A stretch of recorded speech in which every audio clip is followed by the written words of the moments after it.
बहुत स्वागत है। और 2 दिन बाद TRE 2.0 होने जा रहा है, तो उसके पहले हम लोग कुछ जानकारी लोगों को दे दें, खास करके आपके माध्यम से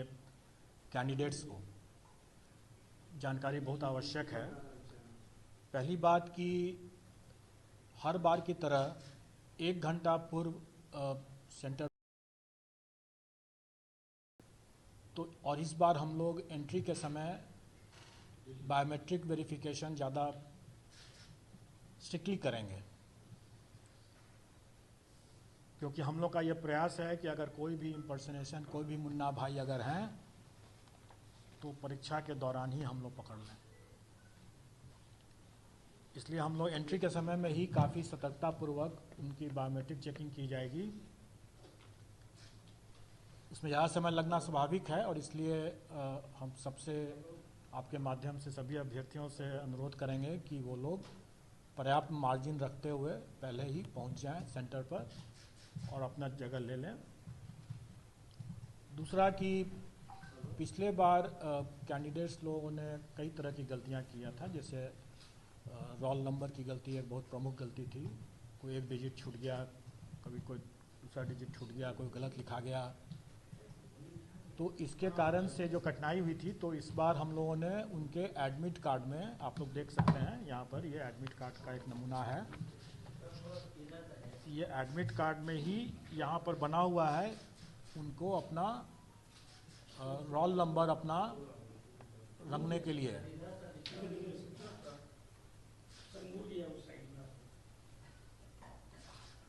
इसमें कोई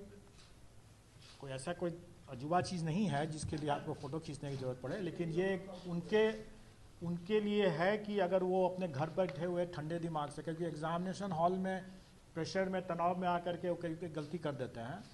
इसलिए वो पहले ही अपना रोल नंबर लिख करके और गोला बना लें, गोला को रंग लें सही तरीके से। घर में है तो अपना जितने बार उसको करेक्शन करना अपना कर लें वो, और उसके बाद वो उसी को लेकर के आए वहाँ एग्जामिनेशन हॉल में, और फिर वो उसी गोला के हिसाब से OMR शीट में गोला बैठाएं, तो गलती नहीं होगी,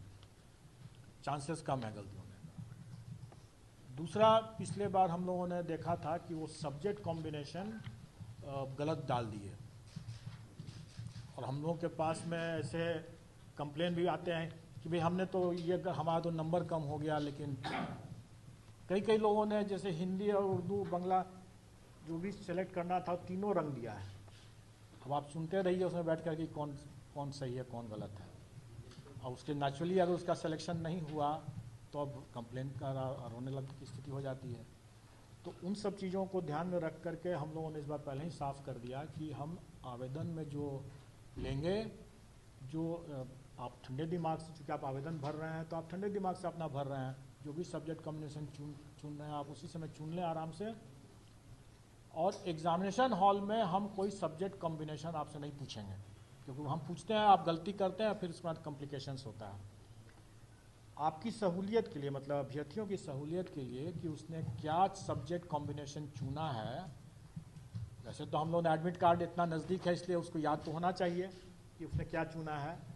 लेकिन फिर भी अगर वो भूल गया कि हमने क्या चुना था, तो यहाँ पर जैसे मैं दिखा रहा हूँ कि यहाँ पर इसका सोशल साइंस का पेपर जैसे है, तो उस नमूना है ये,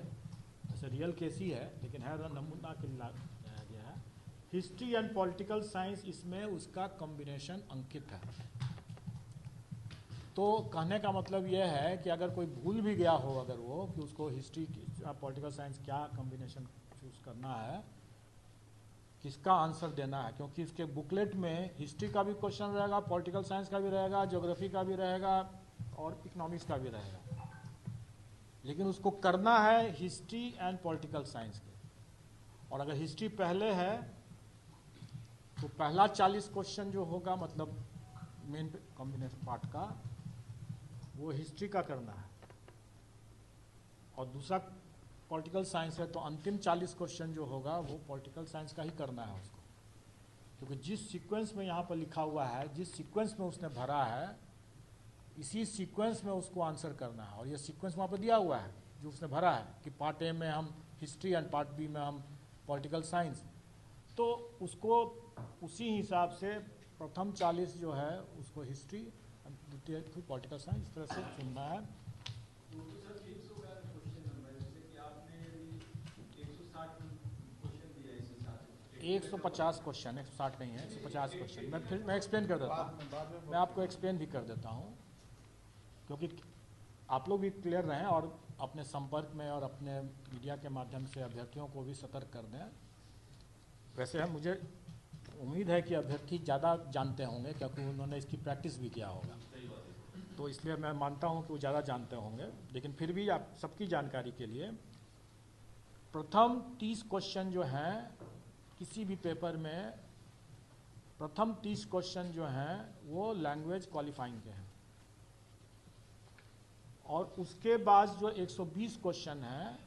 जैसे सोशल साइंस का जैसे अभी एग्जांपल ले रहे हैं, तो उसमें 40 मतलब क्वेश्चन नंबर 31 से 70 तक 40 क्वेश्चन जो हुए वो जनरल स्टडीज़ के होंगे, जो सोशल साइंस पेपर की बात मैं कर रहा हूँ। उसके बाद जो 71 से लेकर के जो 150 तक जो होंगे, तो 71 से 40 इसमें जोड़ दीजिए 110 तक, 71 से 110 तक जो होंगे, ये जो 40 क्वेश्चन होगा, इस कैंडिडेट ने चूंकि हिस्ट्री पहले चुना है, तो 71 क्वेश्चन नंबर से लेकर के 110 क्वेश्चन नंबर तक वो 40 क्वेश्चन जो है वो हिस्ट्री का क्वेश्चन देखेगा और हिस्ट्री के हिसाब से उसमें आंसर भरेगा OMR शीट में, और फिर 101 तो जरूर समझ में आ गया होगा। और चूंकि उसको स्मरण रहे, प्रेशर में कहीं भूल ना जाए कि पहले कौन सा दिया था, हिस्ट्री लिखा था, पॉलिटिकल साइंस, तो इसलिए वो यहाँ पर दिया हुआ है इसमें, तो इसलिए ये प्रॉब्लम नहीं होना चाहिए। अब रही बात कि इसमें हम लोगों ने पहले पिछले बार भी हम लोगों ने बहुत क्लियर करके रखा था लोगों को कि हम पूरे मुस्तैदी से हम लोग चाहेंगे कि कोई कदाचार मुक्त परीक्षा हो, और इसके लिए हम लोगों ने टेक्नोलॉजी का और बायोमेट्रिक वेरिफिकेशन का पर्याप्त इस बार व्यवस्था किया है। और मैं उम्मीद करता हूं कि इस बार अगर कोई भी अगर मुन्ना भाई जैसे अगर कुप्रयास करेंगे अगर, तो परीक्षा अवधि में ही पकड़े जाएंगे। और ये भी है कि अगर कोई अभ्यर्थी जो है ये भी ध्यान रखेंगे कि कोई गलती न करें अपने जो बेसिक इन्फॉर्मेशन को डालने में, जैसे रोल नंबर इन्फॉर्मेशन को डालने में।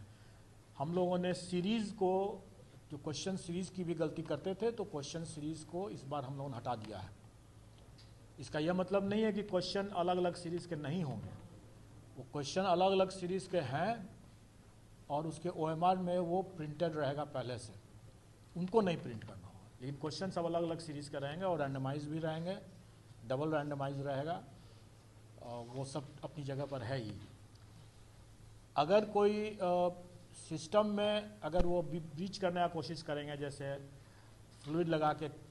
करके करेंगे, डिटेक्ट होने पर अगर सिस्टम अगर उसको डिटेक्ट कर लेता है तब तो उसको वहीं पर वो आउट हो जाएगा,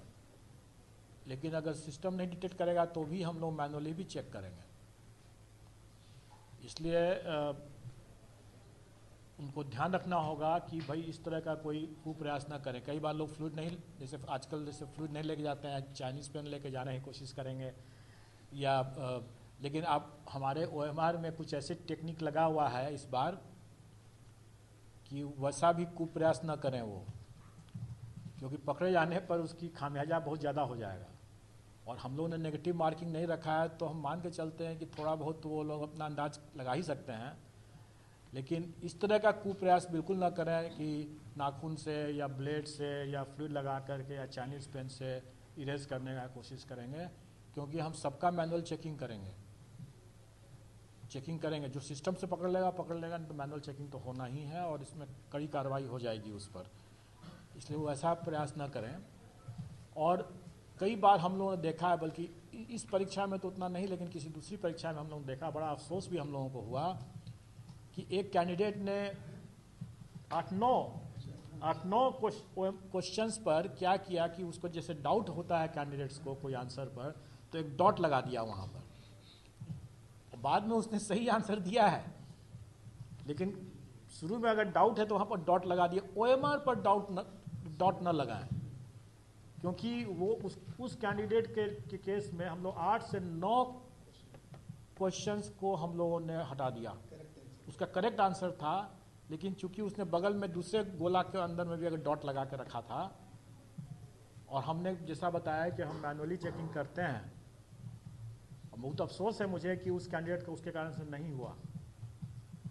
अगर कोई संशय है तो अपने बुकलेट में लगाए ना, क्वेश्चन बुकलेट में अपना गोला लगाएं, डॉट लगा दें, बाद में आप उसको भर दें, फाइन। लेकिन अगर OMR में अगर डॉट लगा देते हैं, और मेरा सिस्टम इस बार ज़्यादा तगड़ा भी है, तो वो पहले तो वो वहीं से डिटेक्ट हो जाएगा और वहीं से आपको आउट कर देगा। और अगर वहाँ से नहीं भी होगा तो मैनुअली भी हम लोग उसको चेकिंग करेंगे और वहाँ से आउट हो जाएगा। तो इसलिए अभ्यर्थी ऐसी कोई गलती ना करें, साफ सुथरे तरीके से करें। कोई संशय है तो अपना बुकलेट में लगाएं, बाद में लगाएं, एक ही आंसर लगाएं। एक से अधिक लगाना उनके लिए आत्मघाती हो जाएगा। इसमें सर एक छात्र है कि आपसे आग्रह है कि पिछली बार कई जगह से कई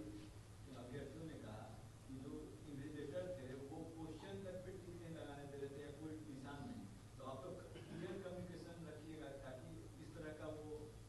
कई बार अत्यधिक हम लोग एक्टिव हो जाते हैं तो उसका भी नतीजा होता है। देखिए, ऐसे एबरेशंस जो हैं, आप इक्का दुक्का केस आप जैसे हो सकता है कि हो, उसको जनरलाइज नहीं कर सकते हैं। ऐसा किसी परीक्षा में अपने क्वेश्चन बुकलेट पर उसको रफ करना, कोई कैलकुलेशन है तो अपना कैलकुलेशन कहाँ करेगा वो?